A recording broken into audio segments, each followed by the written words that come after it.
تمام طرح کی تعریفیں، حمد و ثنا، بڑائی و کبریائی اس اللہ رب العالمین کے لیے لائق و زیبا ہے جو تمام جہانوں کا پالنہار ہے۔ اس اللہ رب العالمین کا لاکھ لاکھ شکر احسان ہے کہ اللہ تبارک و تعالیٰ نے مجھے اور آپ کو رمضان المبارک جیسا بابرکت مہینہ ہماری زندگیوں میں مکمل مہینہ اللہ نے عطا فرمائے، اور وہ مکمل مہینہ پانے کے بعد مجھے اور آپ کو عبادات کرنے کی اللہ نے توفیق عطا فرمائی۔ اللہ سے دعا کریں کہ اللہ رب العالمین سال کے ہر مہینے میں اسی طرح ہمیں عبادات کرنے کی توفیق عطا فرمائے، دین کے لیے اپنے اوقات کو نکالنے کی توفیق عطا فرمائے۔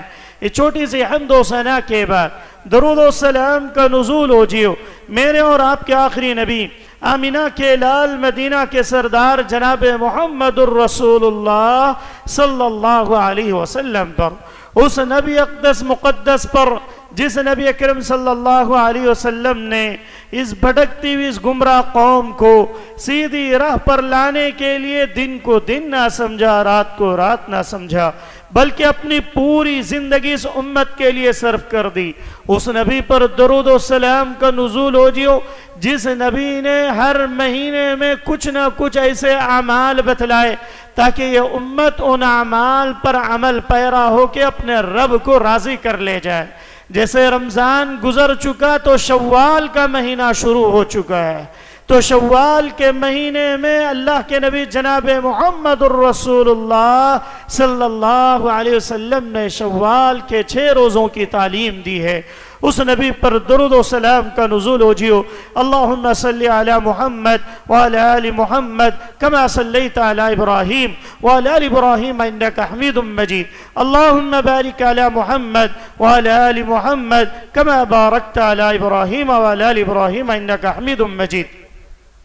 محترم سامعین اور سامعات، پردہ نشین ماں اور بہنوں اور نوجوان بھائیوں، چھوٹے بچوں، میں نے آپ حضرات کے سامنے سورہ اعلیٰ کی کچھ آیتیں میں نے آپ کے سامنے پڑھی جس کے اندر اللہ تبارک و تعالیٰ نے کہ ایک کامل مومن جو اپنے آپ کو ایمان والا سمجھتا ہے، جو اپنے آپ کو یہ کہتا ہے کہ میں اللہ پر ایمان لے آیا ہوں، میں ایک اللہ کو ماننے والا ہوں، تو ایسا شخص اسی وقت کامیاب ہو سکتا ہے جب قد افلح من تزکا، تحقیق کہ وہ شخص کامیاب ہو گیا جو اپنا تزکیہ کرے، اپنا محاسبہ کرے، اپنا تزکیہ کرے کہ میں نے رمضان اپنی زندگی میں پایا، کیا میں نے اس رمضان کا جو حق ادا کرنا تھا وہ حق ادا کیا کہ نہیں ادا کیا، کیا رمضان کی جو عبادتیں تھیں وہ عبادتیں میری زندگی کو چینج کر چکی ہے کہ نہیں کر چکی ہے، کیا میرے جو عادات و اخلاق تھے جو رمضان سے پہلے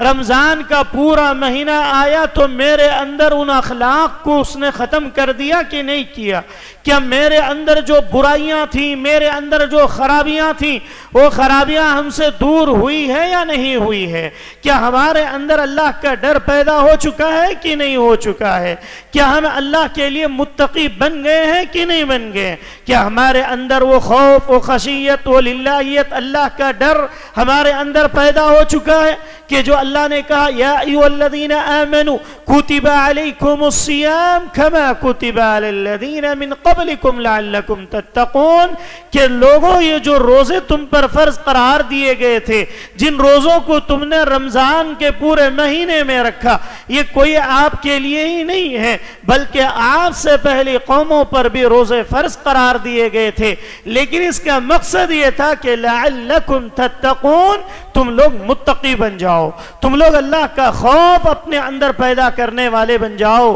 اللہ کا ڈر اپنے اندر پیدا کرنے والے بن جاؤ۔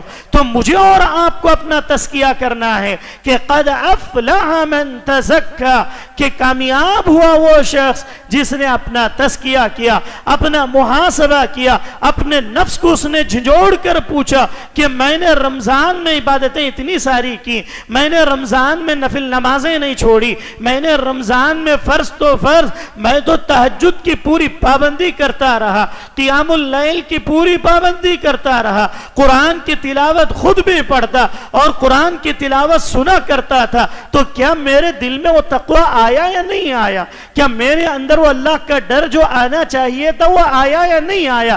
ہر مومن کو، ہر مسلمان کو اپنا محاسبہ کرنا چاہیے، اپنا تزکیہ کرنا چاہیے، اسے یہ دیکھنا چاہیے کہ اگر اس کے اندر تقوی پیدا ہو گیا ہے، اگر اس کے اندر اللہ کا یہ ڈر آ رہا ہے، اللہ کی قسم اس کا مطلب اس کے اعمال قبول ہو گئے، اس کے اعمال اللہ کے دربار میں قبول ہو گئے، کیونکہ اللہ رب العالمین جب اعمال کو قبول کرتا ہے تو انسان کے دل کو اس کی طرف پھیر دیتا ہے۔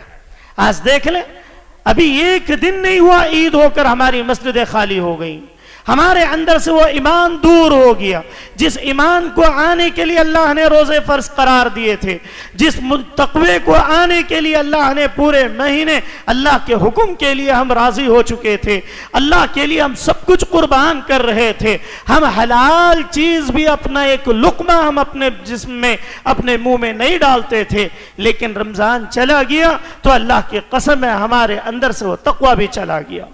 اس کا مطلب یہ ہے کہ ہمارے اعمال میں وہ طاقت نہیں رہی، ہمارے اعمال میں وہ قوت نہیں رہی کہ وہ اللہ سے لڑ سکے، جو اللہ کے سامنے جب وہ پیش ہوں تو اللہ رب العالمین ان اعمال کو دیکھ کر ہمارے تقوی کو بڑھا دے، ہمارے اندر وہ ایمان پیدا ہو جائے، ہمارے اندر وہ جذبہ للہیت، وہ اللہ کی خشیت، وہ خوف خدا اللہ کا پیدا ہو جائے۔ کیونکہ کامیاب تاجر وہی ہوتا ہے جو اپنا محاسبہ کرتا ہے، جو اپنا تزکیہ کرتا ہے کہ میں نے سال میں اتنا بجٹ لگایا تھا، اس کا اتنا فائدہ ہوا، اتنا نقصان ہوا۔ تو رمضان کے لیے بھی ہم مومنوں کو محاسبہ کرنا چاہیے کہ میں نے رمضان میں پورا وقت خرچ کیا، رمضان میں میں نے عبادتیں کی، رمضان میں میں قرآن پڑھتا رہا، رمضان میں میں ذکر سے اپنے زبان کو تر کرتا رہا، سبحان اللہ، الحمدللہ، اللہ اکبر، لا الہ الا اللہ، اور انسان ہمیشہ ذکر میں لگا رہا، تو کیا آیا رمضان کے بعد بھی اس کی یہ کیفیت ہے؟ کیا رمضان کے بعد بھی ہماری ماں اور بہنوں کے زبانوں پر اللہ کے تذکرے ہیں؟ اگر ہیں تو اس کا مطلب یہ ہے کہ اس کا رمضان اس کے لیے کامیاب ہے، اس کا رمضان اسے کام کر رہا ہے، اس کا رمضان اس کے تقوی کو بڑھانے کا سبب بنا ہے، اس کے عبادات اللہ کے دربار میں قبول ہو رہے ہیں۔ یہ اعمال ہی ایسے ہیں کہ انسان کو نیک بنا دیتے ہیں، انسان کو ایسے بنا دیتے ہیں کہ عبادات میں اس کا دل لگنے لگتا ہے۔ جب انسان کے اندر تقوی پیدا ہو جاتا ہے، جب انسان کے اندر خشیت آ جاتی ہے تو انسان عبادات میں دلچسپی لینے لگتا ہے، عبادات میں اپنے آپ کو پیش کرنے لگتا ہے۔ اور اسی طریقے سے پھر آگے اللہ رب العالمین نے فرمایا قَدْ أَفْلَحَ مَنْ تَزَكَّى وَذَكَرَ اسْمَ رَبِّهِ فَصَلَّى، جب وہ اپنا تزکیہ کر لے جائے، جب وہ اپنا محاسبہ کر لے جائے تو اپنے رب کے نام کو ذکر کریں، اپنے رب کے نام کو بار بار پڑھا کریں، اللہ کا ذکر ہمیشہ کرتا رہے، صرف رمضان میں نہیں، غیر رمضان میں بھی وہی اوقات جو 24 گھنٹوں میں ہم نکالا کرتے تھے، اللہ کے لیے ہم آدھا گھنٹہ پہلے مسجدوں میں آ جاتے، اللہ کے لیے ہم قرآن پڑھا کرتے، اللہ کے لیے ہم تفسیر سنا کرتے، اللہ کے لیے ہم ذکر و اذکار کرتے، ہمارے مائیں بہنیں اپنے اوقات کو نکال کر اللہ کو خوش کرنے کے لیے بہت سارے نیک کام کرتی تھی۔ تو وہی وہی ٹریننگ کا مہینہ وہ اس لیے آیا تاکہ تم غیر رمضان میں بھی وہی طریقے کو اپنا سکو، اپنے اندر وہ جذبہ پیدا کر سکو کہ تم جو ہے غیر رمضان میں بھی اللہ کو راضی کرنے کے لیے اپنے اوقات نکال سکتے ہو، اپنے وقت کو اللہ کے لیے قربان کر سکتے ہو۔ پھر آگے اللہ کہتا ہے کہ تم اپنے زبانوں کو اللہ کے ذکر سے تر رکھو، اپنے زبانوں کو اللہ کے ذکر سے تر رکھو، اللہ اکبر، اللہ اکبر، لا الہ الا اللہ، واللہ اکبر، اللہ اکبر وللہ الحمد۔ یہ جو تکبیرات پڑھی جاتی ہیں وہ اسی لیے ہے کہ انسان نے رمضان میں جو عبادتیں کی اس پر اللہ کا شکریہ ادا کیا جاتا ہے کہ اللہ تو نے ہمیں موقع دیا، تو نے ہمیں زندگی دی تھی، اے اللہ تو نے ہمیں رمضان کا مہینہ عطا کیا تھا، اے اللہ اس مہینے میں ہم نے عبادتیں کی، اے اللہ ان عبادتوں پر بھی ہم تیرا شکر ادا کرتے ہیں، اللہ ان عبادتوں کو تو قبول فرما۔ اس لیے اللہ رب العالمین نے کیا کہا وَلِتُكْمِلُوا الْعِدَّةَ وَلِتُكَبِّرُوا اللَّهَ، جب تم رمضان کے 30 دن مکمل کر لے جاؤ، جب اس کی عدت پوری کر لے جاؤ، وَلِتُكْمِلُوا الْعِدَّةَ وَلِتُكَبِّرُوا اللَّهَ، تو اللہ کی تکبیر بیان کرو، اللہ کا ذکر بیان کرو، اللہ کے سامنے ہمیشہ رو، اللہ کے سامنے گڑ گڑانا، عاجزی و انکساری اپنے اندر پیدا کرو۔ جیسے رمضان میں تم اللہ سے ڈر کر رہتے تھے، اللہ سے ڈر کر بہت سارے گناہوں سے بچتے تھے، سود خوری سے بچتے، زناکاری سے بچتے، جھوٹ بولنے سے بچتے، اور اپنے آپ کو سنبھال کر رکھتے۔ جب تم روزے کی حالات میں ہوتے تھے، روزے کی حالت میں اگر کوئی تمہیں گالی بھی دیتا یا جھگڑنے کے لیے تیار ہو جاتا تو کہتے انا صائم انا صائم انا صائم، کہ میں روزے دار ہوں، میں روزے دار ہوں، میں روزے دار ہوں، میں گالی نہیں دے سکتا، میں روزے دار ہوں، میں جھگڑا نہیں کر سکتا، میں روزے دار ہوں، میں برا نہیں بول سکتا۔ تو پورا سال یہی طریقہ اپنانا ہے کہ ہم اگر ہمارے سامنے ایسے حالات آئیں، ہمارے سامنے ایسے مسئلے آئیں، تو وہ یہ کہیں کہ میں اللہ سے ڈرنے والا ہوں، انا متقی انا متقی انا متقی، میں اللہ سے ڈرنے والا، میں اللہ کا خوف کھانے والا، میں اللہ کا نیک بندہ بننے والا ہوں۔ یہ اللہ رب العالمین رمضان کا مہینہ میں ٹریننگ دے کر گیا تاکہ ہم جو اسی کے مطابق اپنی زندگی گزار سکیں، تاکہ اسی کے مطابق ہم اپنے آپ کو، اپنے حالات کو ڈھال سکیں، اپنی زندگی کو اسی کے حساب سے ڈھال سکیں۔ اور اسی طریقے سے فصلا، کہ بس تم اللہ رب العالمین کے لیے نمازوں کی پابندی کیا کرو، نمازوں کا اہتمام کیا کرو۔ پھر آگے اللہ رب العالمین نے فرمایا بل تؤثرون الحیات الدنیا والآخرہ، بلکہ تم لوگ دنیاوی زندگی کو اہمیت دیتے ہو۔ انسان یہ سمجھتا ہے کہ میں نے سال میں ایک مرتبہ اگر پورا مہینہ عبادت کر لیا تو غیر رمضان میں 11 مہینے اسے عبادت کی توفیق ہی نہیں ملتی۔ 11 مہینے مسجدیں آدھی مسجد خالی پڑی ہوئی، انہیں عبادات کی توفیق نہیں ملتی۔ وہ یہ سمجھتے ہیں کہ پرماننٹ عبادت نہیں، شارٹ کٹ عبادت چاہیے، دنوں کی عبادت، مہینے کی عبادت، شب برات کی عبادت، اور جو ہے میلاد کی عبادت، فلاں کی عبادت، فلاں کی عبادت، لوگوں نے شارٹ کر لیا۔ یہ سوچا کہ نہیں، ہم اللہ کی عبادت کچھ ہی مہینے میں، کچھ ہی دنوں میں، کچھ ہی لمحے میں، کچھ ہی وقت میں کر لیں گے، باقی دنوں میں بھول جائیں۔ ایسا نہیں ہے، بلکہ اللہ نے یہاں تک کہا تمہیں عبادت اس وقت تک کرنی ہے وَاعْبُدْ رَبَّكَ حَتَّى يَأْتِيَكَ الْيَقِينُ، تم رب کی عبادت اس وقت تک کرتے رہو کہ جب تک کہ تمہارے پاس یقین نہ آ جائے، جب تک کہ تمہارے پاس یقین نہ آ جائے۔ یقین کہتے کس کو ہیں؟ یقین کہتے ہیں، مفسرین نے کہا کہ یقین یہ ہے کہ انسان کے پاس موت کا فرشتہ آ جائے، یعنی موت کے آنے تک مجھے اور آپ کو چھٹی نہیں ہے، موت کے آنے تک مجھے اور آپ کو عبادات سے مفر نہیں ہے، ہم بھاگ نہیں سکتے ہیں عبادات سے، ہم عبادات سے دور نہیں ہو سکتے موت کے آنے تک۔ اللہ نے کہا عبادات تمہیں اس وقت تک کرنی ہے، صدقات و خیرات جیسے رمضان میں کیا کرتے تھے، اللہ کی راہ میں لٹایا کرتے تھے، اللہ کی راہ میں خرچ کیا کرتے تھے، وہی طریقہ تمہیں غیر رمضان میں بھی ہونا چاہیے، وہی طریقہ تمہیں غیر رمضان میں بھی اپنے اندر وہ پیدا ہونا چاہیے، تاکہ تمہیں غیروں کا احساس ہو سکے، غریبوں کا احساس ہو سکے، محتاجوں کا احساس ہو سکے۔ اور یہ رمضان کا مہینہ یہی پیغام دے کر گیا کہ لوگوں تمہیں اپنی زندگی میں صرف اپنے لیے نہیں بلکہ پوری امت کے لیے جینے کی ضرورت ہے۔ اگر کوئی مسلمان بھائی غزہ کے اندر مرتا ہے، کوئی مسلمان ماں بہن اگر غزہ کے اندر شہید ہو جاتی ہیں، اس کی تکلیف بھی مجھے اور آپ کو محسوس کرنی ہے، کیونکہ اللہ کے نبی صلی اللہ علیہ وسلم نے فرمایا تھا مثل المؤمنین فی توادہم وتراحمهم وتعاطفهم مثل الجسد يشتكي إذا اشتكى منه عضو تداعى له سائر الجسد بالسهر والحمى، کہ لوگو تم اپنے اندر ایسی ایک امت کے برابر ہو، کہ تم ایک ایسی امت ہو کہ اگر دنیا کے کسی بھی کونے میں إذا اشتكى منه عضو، کسی مسلمان بھائی کے پیر میں کوئی کانٹا بھی چبھتا ہے تو پورا جسم جیسے تکلیف محسوس کرتا ہے، ویسے ہی تمہیں ایک امت کا درد اپنے دلوں کے اندر ہونا چاہیے، وہی تکلیف کا احساس تمہیں اپنے اندر ہونا چاہیے، وہی بھوک کا احساس تمہیں ہونا چاہیے۔ رمضان یہی پیغام دیتا ہے کہ بھوک کہتے کس کو ہیں، کہ صبح سے لے کر شام تک جب ہم بھوکے رہے، تو وہی پیغام دیتا ہے کہ غیر رمضان میں بھی جو غریب غربا مسکین یتیم بیوہ مسکینیں ہوتے ہیں تو ان کا تمہیں ایسا خیال ہونا چاہیے کہ بھوک کیسے لگتی ہے، روزہ کیسے لگتا ہے، انہیں غیر رمضان میں بھی وہ میسر نہیں ہو پاتا تو تمہیں ان کے مدد کرنی چاہیے۔ اسی لیے راوی حدیث کہ حضرت ابو ہریرہ ہیں جس کے اندر انہوں نے کہا کہ لوگوں کو نیکیوں کی حفاظت، نیکی کر لینا آسان، نیکی کرنے کے بعد اس نیکی کو باقی رکھنا، اس نیکی کی حفاظت کرنا، یہ بہت بڑا مشکل کام۔ انسان جب نیکی کر لیتا ہے تو اس کی حفاظت کرنا یہ مشکل کام ہوتا ہے۔ تو اللہ کے نبی جناب محمد الرسول اللہ صلی اللہ علیہ وسلم نے فرمایا کہ لوگوں کہ تم نیکیوں کی حفاظت کیا کرو۔ ہم لوگ نیکیاں کرتے ہیں لیکن ان نیکیوں کی حفاظت نہیں کر پاتے ہیں۔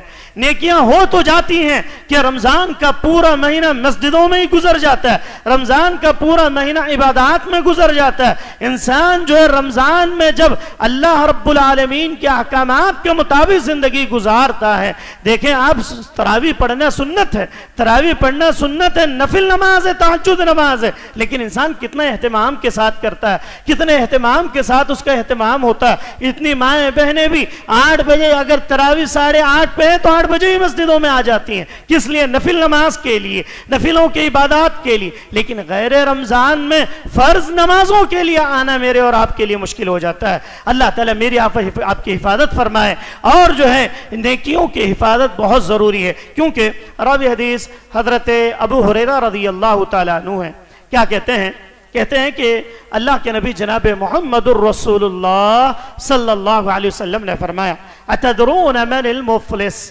کہ صحابہ کے سامنے اللہ کے نبی نے پوچھا کہ اللہ کے نبی کہتے ہیں کہ اے میرے صحابہ بتلاؤ کہ مفلس کون ہے، غریب کون ہے، قلاش کون ہے، جو دنیا کے اندر سب سے غریب انسان کون ہے، بتلائیں۔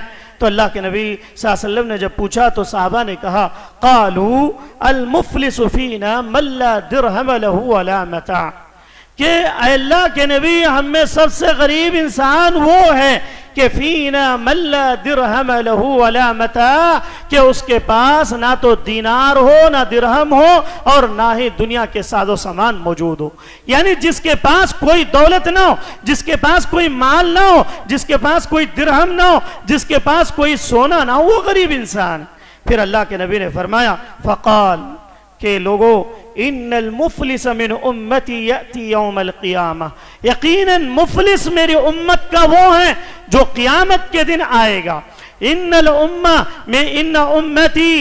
المفلس من امتی یأتی یوم القیامہ، یقیناً مفلس قیامت کے دن میرے امت کا آئے گا کہ بصلاۃ وصیام وزکاۃ، جو نمازیں بھی پڑھا ہوگا، جس نے روزے بھی رکھے ہوں گے، وہ زکوٰۃ بھی اس نے ادا کی ہوگی، زکوٰۃ کا مال بھی اس نے نکالا ہوگا، وَيَأْتِي قَدْ شَتَمَ هَذَا، لیکن اس نے کسی کو گالی دی ہوگی، لیکن اس نے رمضان کے بعد اپنی زبان سے گالیاں دینا، رمضان کے بعد وہ اپنے آپ کو ایسا سمجھتا ہے کہ میں آزاد ہو گیا۔ رمضان میں کہتا ہے نا کہ میں ابھی روزہ ہوں اس لیے چپکے ہوں، کیا بولتا؟ رمضان میں ابھی روزہ ہے اس لیے میں چپکے ہوں، میرے منہ کھلانا ہو، کیا بولتے ہیں؟ بولتے ہیں کہ نہیں بولتے ایسے؟ کہتے ہیں کہ رمضان ہے اس لیے میں خاموش ہوں۔ کیا مطلب؟ رمضان ہو گیا تو اس کے بعد پھر انہیں شیطان بن جاتا ہے، فری ہو جاتا ہے، جو چاہے زبان سے بول سکتا ہے، جیسا چاہے کر سکتا ہے۔ رمضان کے بعد اتنا آزاد ہو جاتا ہے جس کا کوئی اندازہ نہیں۔ قد شتم ھذا، وہ لوگوں کو گالیاں دیا ہوگا، اس نے لوگوں سے بدزبانی کرنا، لوگوں کے ساتھ جو برا برتاؤ کرنا، اور یہ سمجھنا کہ میں آزاد ہوں، مجھے کوئی پوچھنے والا نہیں ہے، میں جیسے چاہے جس کو چاہے جو چاہے بول سکتا ہوں۔ قد شتم ھذا، اگر اپنے ماتحت کوئی کام کر رہا ہے وہ اس پہ بڑھ چڑھ کے کہہ رہا ہے، بات بات پہ گالی دے رہا ہے، اپنے کام کرنے والوں نوکر چاکر لوگوں پہ گالیاں دے رہا ہے، اسے شان کے ساتھ بولتے ہیں، گالیاں دیتے ہیں لوگ۔ اللہ کے نبی نے فرمایا قد شتم ھذا، اس نے گالی دی ہوگی۔ پھر کہتے ہیں وقذف ھذا، کسی کے بارے میں برا بھلا کہہ دینا، کسی پر الزام لگا دینا، کسی پر جھوٹی بات کہہ دینا، کسی کے خلاف کوئی بات کہہ دینا، اور پھر آگے کہتے ہیں وَأَكَلَ مَالَ هَذَا، اس نے کسی کا مال بے ناحق کھا لیا ہوگا، حرام کا مال ڈال لیا ہوگا، کسی کے مال کو ہڑپ کر لیا ہوگا، زکوٰۃ کے مال کو ہڑپ کر لیا ہوگا، کسی کے اپنی جائیداد کو ہڑپ کر لیا ہوگا، بہنوں کی جائیداد کو ہڑپ کیا ہوگا، میراث کے مال کو نہیں دیا ہوگا، اور دوسروں کے مال پر، غیروں کے مال پر قبضہ کر کے جمع کر بیٹھ گیا ہوگا، اور یتیموں کا، بیواؤں کا، مسکینوں کا مال کھایا ہوگا۔ پھر آگے کہتے ہیں وَصَفَكَ دَمَ هَذَا، اور اس نے کسی کا خون بہا دیا ہوگا، لڑائی ہوگی، آگے والے کو مار دیا، طاقتور تھا کمزور کو مار دیا، عہدے پر تھا ذمہ دار تھا، آگے والے کو اس کی غلطی نہیں، پھر بھی اس پہ غلطی ڈال دیا، اس کو مار دیا، قتل کر دیا، قتال کر دیا، جنگ ہو گئی، لڑائی ہو گئی۔ آج دیکھیں اسرائیل غزہ پر ناحق قتل و غارت گری. رمضان کے مہینے میں روزے کی حالت میں غزہ کے مسلمانوں پر بمباری کر دی جاتی ہے اور ناحق قتل وسفک دم ھذا، اس نے خون بہا دیا کسی کا. اور ناحق ظلم و زیادتی جب ہوتی ہے، اللہ کی قسم ہے اللہ تعالیٰ اس قوم کو تباہ و برباد کر کے رکھ دیتا ہے، اللہ اس قوم کو ذلیل کر کے رکھ دیتا ہے. اللہ غزہ کے مسلمانوں کی حفاظت فرمائے، فلسطین کے مسلمانوں کی حفاظت فرمائے. اور جو بھی ظالم، چاہے چھوٹا ظالم ہو بڑا ظالم ہو، چاہے چھوٹا ظالم ہو بڑا ظالم ہو، ظالم ہے، اللہ تعالیٰ ایسوں کو دنیا میں تباہ و برباد کر کے رکھ دیتا ہے کہ جو ناحق کسی کا خون بہا دے، ناحق کسی پر ظلم کرے. کسی کا آپ کے اوپر پیسہ بنتا ہے، آپ نے اس کو دبا دیا. آپ جو ہے کسی کو قرض دینا ہے، آپ نے کہا کہ میں نہیں دیتا، جو کرنا ہے کر لے. اب کیا ہو گیا؟ وہ آگے والا مضبوط ہے، دینے لینے والا کمزور ہے، اب یہ اس کے اوپر ظلم ہے. یہ ایسے ظالم لوگ، ان کی نہ عبادتیں قبول ہوتی ہیں، نہ ان کے روزے قبول ہوتے ہیں، نہ ان کے زکوٰۃ قبول ہوتا ہے. اسی لیے اللہ کے نبی نے فرمایا کہ لوگوں اپنے اجر کو، جو بھی جس کام کے لیے بھی تم اپنے پاس کسی کو رکھتے ہو، اس کا پسینہ سوکھنے سے پہلے تم اس کے اجر اجرت کو دے دیا کرو. یہ روزے کی بھی حالت ویسی ہی ہے. اللہ نے کہا کہ الصوم لی وانا اجزی بھی، روزہ میرے لیے اور میں اس کا اجر دوں گا. ہمیں اللہ کی ذات سے امید رکھنا چاہیے کہ اللہ تعالیٰ اتنا دے گا جو اس کا کوئی حساب نہیں. آج دنیا میں انسان 1-2 روپے زیادہ دیا بولتا ہوں میں زیادہ دیا تھا تجھے، بولتا ہے کہ نہیں بولتا ہے؟ میں فلاں دیا تھا تجھے، میں فلاں کیا. لیکن اللہ کہتا ہے وانا اجزی بھی، میں جو ہے اتنا دوں گا جس کا اندازہ ہی نہیں. اللہ اکبر. اللہ تعالیٰ مجھے اور آپ کو جو روزوں کا اجر ہے، وہ اجر جو ہے بڑھ چڑھ کر ہمیں عطا فرمائے. آمین. پھر آگے اللہ کے نبی نے فرمایا وَضَرَبَ هَذَا، کسی نے کسی کو مار دیا، کسی نے کسی کو تھپڑ مار دیا، کسی نے کسی پر ظلم کر دیا، کسی بڑے نے چھوٹے کو مار دیا یا چھوٹے نے بڑے کو مار دیا، ایسے ظلم و بربریت ہوتی ہے تو اللہ کے نبی کہتے ہیں فَيُعْتَى هَذَا مِنْ حَسَنَاتِ وَهَذَا مِنْ حَسَنَاتِ، اس کی نیکیوں کو نکال لیا جائے گا اور جس پر ظلم ہوا ہے اس کو عطا کر دیا جائے گا. اس کی ایک ایک نیکی، جو اس نے رمضان میں عبادتیں کی، قرآن پڑھا، قرآن سنا، سب کیا، بعد میں جو ہے جو بھی ظلم کیا، جس کا مال ہڑپا، جس کو مارا، قتل کیا، ناحق فیصلے کیا، فلاں کیا، پوری نیکیاں اٹھا کر دوسروں کو دے دی جائیں. پھر آگے اللہ کے نبی کہتے ہیں فَإِن فَنِيَتْ حَسَنَاتُهُ، یہاں تک کہ وہ شخص کی نیکیاں ختم ہو جائیں. انہیں کیا سوچتا رہا کہ میں بہت عبادتیں کیا ہوں، میں بہت نمازیں پڑھا ہوں، میں روزے رکھا ہوں، میں فلاں کیا ہوں، میں فلاں کیا ہوں. اسی خوش فہمی میں 11 مہینے گزار ڈالتا ہوں اگلے رمضان تک اسے نمازوں کی توفیق نہیں، قرآن کی توفیق نہیں، کچھ بھی نہیں، وہ اسی خوش فہمی میں رہتا ہے. اللہ کے نبی کہتے ہیں فَإِن فَنِيَتْ حَسَنَاتُهُ، اس کی نیکیاں ختم ہو گئی دنیا میں، اس کی نیکیاں ختم ہو جائیں گی. پھر آگے کہتے ہیں قبل ان یعصى ما علیہ اخذ من خطایاہم، یہاں تک کہ اس پر جو ہے اس کے گناہ لاد دیے جائیں. جس پر آپ نے ظلم کیا ہوگا، ہم نے اور آپ نے ظلم کیا ہوگا، اس کے گناہ اس کے کھاتے میں اور اس کی نیکیاں اس کے کھاتے میں. اللہ اکبر. یہ کتنا بڑا ظلم ہے کہ اگر ہماری پوری نیکیاں ضائع ہو جائیں، ہم پوری محنت کرنے کے بعد انسان کو اگر اجرت نہ ملے تو کتنی تکلیف ہوتی. پورا رمضان اتنی عبادتیں کرنے کے بعد اللہ کہے کہ بھئی تو دنیا میں فلاں فلاں فلاں فلاں کام کیا تھا، فلاں کا مال ہڑپا تھا، فلاں کیا تھا، زنا کیا تھا، فلاں کیا، پورے اٹھا کر دوسروں پر جو ظلم ہوا تھا اس کو دے دیا ہم نے، اب تیرے پاس کچھ نہیں. تو انسان کتنا پریشان ہو جائے. اللہ کے نبی نے فرمایا ما اخذ من خطایاہم، جو بھی اس نے غلطیاں کی ہوں گی، نافرمانیاں کی ہوں گی، وہ نافرمانیوں کی وجہ سے فطرحت علیہ ثم طرح فی النار، پھر اس کو اٹھا کر جہنم میں پھینک دیا جائے گا، جہنم میں اس کو پھینک دیا جائے گا. تو اللہ کی قسم ہے ان نیکیوں کی حفاظت کیا جائے. ان نیکیوں کو خاص طور سے انسان کو ہمیشہ ان نیکیوں کی طرف توجہ دینا چاہیے، ان نیکیوں کی طرف ہمیشہ مداومت برتنی چاہیے. کیونکہ جب نیک انسان اچھے اعمال کرنے لگتا ہے اللہ تعالیٰ برابر اس کو اجر دیتا رہتا ہے. مثال کے طور پر کوئی شخص نیک ہے، دیندار ہے، اب اس کے ساتھ جو ہے اللہ کی رحمتیں برس رہی ہیں، یا مال میں بڑھوتری ہو رہی ہے، یا جو ہے اس کی صحت اچھی ہے، جب تک نیکیاں دینداری اچھی چل رہی اللہ تعالیٰ برابر دیتے رہتا ہے. انسان سے جیسے گناہ ہو جاتے ہیں، انہیں مالدار بن گیا یا اس کے پاس دولت آ گئی یا اس کے پاس انسان کی صحت اچھی ہے، اب اس پہ گھمنڈ آ گیا، یا دولت پہ اپنے آپ کو بول رہا میں جو بولوں گا وہی، میں جیسا چاہوں گا ویسے، یہ چیز آ گئی، اللہ کیا کرتا فوراً اسے یوٹن دوسری طرف پھیر دے. اس کی دلیل کیا ہے؟ اللہ کے نبی جناب محمد الرسول اللہ صلی اللہ علیہ وسلم کے دور میں ایک صحابی رسول حضرت عمران بن حسین رضی اللہ تعالیٰ، یہ ایسے صحابی رسول تھے، اتنے نیک صحابی تھے کہ فرشتے عمران بن حسین رضی اللہ عنہ کو سلام کیا کرتے تھے۔ مسلم شریف کی روایت ہے کہ عمران بن حسین رضی اللہ عنہ کو فرشتے سلام کیا کرتے تھے۔ اللہ اکبر، کتنی بڑی بات ہے۔ آج ایک بڑا آدمی کسی سلام کرے، انہیں منجے اشارہ کرے، معلوم میں خاص آدمی اس کا، میں اس کے ساتھ اٹھتے بیٹھتے رہتا ہوں، بولتا ہے کہ نہیں بولتا انسان؟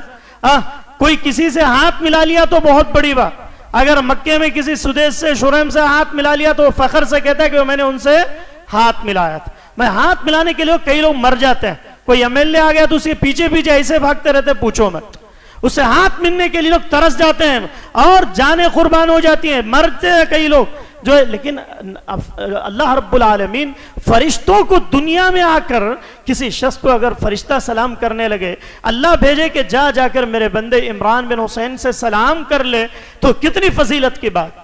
حضرت عمران بن حسین کہتے ہیں کہ میں ہمیشہ اللہ کی یاد میں لگا رہتا تھا، فرشتے روز آ کے مجھے سلام کیا کرتے تھے۔ لیکن ایک بار کیا ہوا کہ حضرت عمران بن حسین کی طبیعت بگڑ گئی، ایسی طبیعت بگڑی کہ عمران بن حسین رضی اللہ عنہ نے ایک عمل کیا۔ کیا عمل کیا؟ اللہ کے نبی صلی اللہ علیہ وسلم نے فرمایا تھا 3 چیزوں میں اللہ نے برکت رکھی ہے، 3 چیزوں میں اللہ نے شفا رکھی ہے۔ کون کون سی؟ پہلی چیز اللہ نے شہد میں شفا رکھی ہے۔ شہد ایک ایسی چیز ہے، اگر انسان کا پیٹ دکھ رہا ہے، فلاں ہو رہی، یا انسان کے پیٹ میں تکلیف ہے یا کوئی بیماری ہے، تو شہد پینے سے شفا ملتی ہے۔ اور دوسری چیز کہ ایک شہد کی وجہ سے، اور دوسرا اگر کوئی پچنا لگواتا ہے تو اللہ نے اس کے اندر بھی شفا رکھا کہ پچنا لگوانے سے بھی اللہ رب العالمین بیماریوں کو کیا کرتا ہے؟ دور کرتا ہے۔ اور تیسری چیز کئی، اللہ کے نبی کے دور میں کئی وہ ہوا کرتے تھے۔ کئی کس کو کہتے ہیں؟ کہتے ہیں کہ داغنے کا عمل، یعنی بہت زیادہ بیماری ہوتی تھی تو پہلے زمانے میں ہمارے ریدرک میں بھی یہ چیزیں ہوتی تھی، بنگڑی سے بچوں کو کیا کرتے تھے؟ بخار جانے کے لیے چٹکے لگاتے تھے، جس سے بخار 1 سیکنڈ میں اتر جاتا۔ اسے کیا بولتے ہیں؟ الکئی عربی میں۔ تو یہ عمل جو ہے اس کے اندر شفا ہے، اللہ کے نبی صلی اللہ علیہ وسلم نے کہا تھا۔ لیکن بعد میں اللہ کے نبی صلی اللہ علیہ وسلم نے فرمایا کہ بھئی یہ کئی کا عمل، داغنے کا عمل، یہ جو ہے مکروہ ہے، اس کو نہ کیا جائے۔ تو یہ 3 چیزیں اللہ کے نبی صلی اللہ علیہ وسلم نے فرمائی تھی کہ تم یہ 3 چیزوں کے اندر جو ہے شفا ڈھونڈو گے۔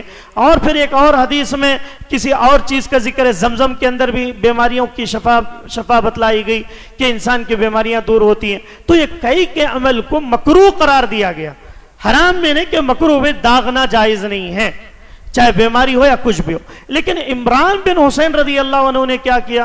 جب ان کی طبیعت بہت زیادہ بگڑ گئی تو انہوں نے ایک مکروہ عمل کرتے ہوئے اپنے آپ کو کیا کر لیا؟ داغ لیا۔ کیا عمل کیا؟ داغ لیا۔ جیسے انہوں نے داغا کہ اللہ کے نبی نے کیا کہا تھا؟ بھئی اس کو چھوڑ دیں، میں نے بات کہی تھی 3 میں شفا ہے، لیکن اس کو کیا کر دیں؟ داغنے کا عمل چھوڑ دیں، مکروہ ہے، درست نہیں ہے، کیونکہ لوگ بہت زیادہ داغ رہے تھے، چھوٹی چھوٹی بیماری پر داغنا شروع کر دیا تھا۔ داغنا کس کو بولتے ہیں؟ آج جو ٹیٹو بنا رہے ہیں یہ بھی حرام ہے، ٹیٹو کے دکان کھل جا رہے ہیں قریوں میں، کھیڑوں میں۔ افسوس کی بات ہے، پہلے سٹیز میں دیکھا جاتا تھا، لیکن اب بچے جو ہے لوگوں کو دیکھ کر، لوگوں کا دیکھا دیکھی، ہاتھ میں پاؤں میں جہاں چاہے وہ بناتے چلے جا رہے۔ یہی داغنے کا عمل حرام عمل ہے، حرام عمل ہے، اللہ کے نبی صلی اللہ علیہ وسلم نے منع کیا تھا۔ عمران بن حسین رضی اللہ عنہ نے کیا کیا؟ وہ عمل کر لیے، یعنی انہوں نے داغ لیا۔ اس کے بعد کہتے ہیں کہ جیسے ہی میرے سے ایک نافرمانی ہو گئی، اللہ کے نبی کی حکم کی مخالفت ہو گئی، تو اس دن سے فرشتے سلام کرنے کے لیے آنا چھوڑ دی۔ کتنی بڑی غلطی ہے، ایک چھوٹا سا عمل۔ آج ہمارے کیا حالات رہتے ہیں؟ ہم عبادات کرتے رہے، اللہ دیتا، ہماری نافرمانیاں اتنی ہو جاتی ہیں کہ جب فرشتے رک جاتے ہیں سلام کرنے سے تو ہمارا کیا حال ہوگا؟ کہ ہم تو ایسے ہیں کہ بھئی بقرعید میں بقرہ کاٹ لیا تو پورا سمجھ جاتا ہے کہ اب تو مجھے جنت فکس ہے، رمضان عبادت کر لیا تو سمجھتا ہے اب تو میں متقی بن گیا۔ نہیں، کہ ایک عمل اگر غلط ہو جاتا ہے تو فرشتے رک جاتے ہیں۔ پھر اس کے بعد انہیں احساس ہوا، عمران بن حسین کہتے ہیں کہ مجھے اس کے بعد احساس ہوا کہ مجھ سے بہت بڑی غلطی ہو گئی، مجھ سے غلطی ہو گئی، اللہ کے نبی نے منع کیا تھا اور میں نے اس کو داغ لیا۔ پھر پھر انہوں نے توبہ کی، اللہ سے توبہ کیا، اللہ یہ مکروہ عمل، غلط عمل میں نے کر لیا، میں نے اپنے جسم کو داغ لیا، اے اللہ مجھے اس میری غلطی کو میں ندامت ہوں، اے اللہ میں معافی مانگنا چاہتا ہوں، اے اللہ میری معافی مانگ، اے اللہ میری معافی کو قبول کر لے، اے اللہ میری توبہ کو قبول کر لے۔ رونے لگے، گڑ گڑانے لگے، اللہ نے ان کی توبہ قبول کر لی۔ پھر اس کے بعد فرشتے دوبارہ سے آنے لگے، پھر ان سے سلام دعا ہونے لگے۔ یہ اللہ کے نبی جناب محمد الرسول اللہ صلی اللہ علیہ وسلم کے صحابہ کی زندگیاں تھیں۔